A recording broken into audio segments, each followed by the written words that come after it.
Oke, saya izin ambil video sebelumnya untuk konten edukasi ya Bun ya. Nah di sini kalau misalkan Bunda lihat itu kaget nggak sih tiba-tiba bayinya itu dibalik, terus seperti dipukul-pukul punggungnya, terus dipasang salang di bagian hidung dan mulutnya. Nah ini tujuannya itu untuk merangsang bayinya menangis ya Bun ya. Nah seperti yang Bunda tahu normalnya itu ketika bayi lahir itu harusnya langsung menangis ya. Menangis itu tanda paru-parunya itu bekerja dengan sempurna dan jantungnya juga bekerja dengan sempurna gitu ya Bunda.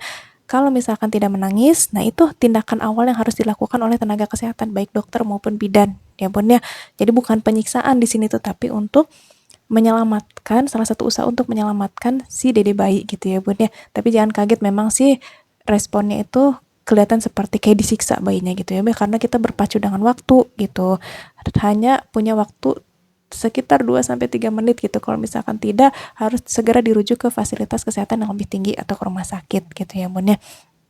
Nah, di sini yang perlu Bunda pahami itu tanda bayi lahir normal, selamat dan sempurna itu salah satunya itu adalah dengan dia lahir itu langsung menangis gitu. Nah, ada sih banyak faktornya kenapa bayi itu saat lahir itu tidak langsung menangis. Nanti kita bahas, kalau misalkan Bunda masih penasaran, nanti kita bahas di video TikTok selanjutnya. Ya gitu ya Bun ya.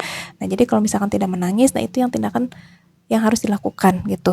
Nanti Bunda bisa lihat di akhir video ternyata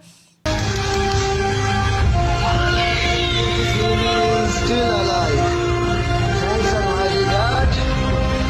So this is the result of Almighty God. Huh? In front of you, the baby is came with berbuah hasil, alhamdulillah gitu ya Bun ya. Ternyata bayinya itu langsung menangis gitu ya Bun ya. Nah terus nanti dilihat juga ternyata ada perbedaan warna kulit, yang sebelumnya tidak menangis itu seperti pucat kebiruan, dan ketika menangis itu warnanya dia lebih kemerahan gitu sih ya Bun ya. Oke, itu aja yang bisa kita bahas kali ini. Kalau misalkan Bunda penasaran kenapa sih bayi itu tidak langsung menangis, kenapa ada yang langsung menangis, tanda-tandanya seperti apa, nah ada pengalaman-pengalaman Bunda yang pernah lihat langsung, boleh share di kolom komentar ya. Oke, terima kasih.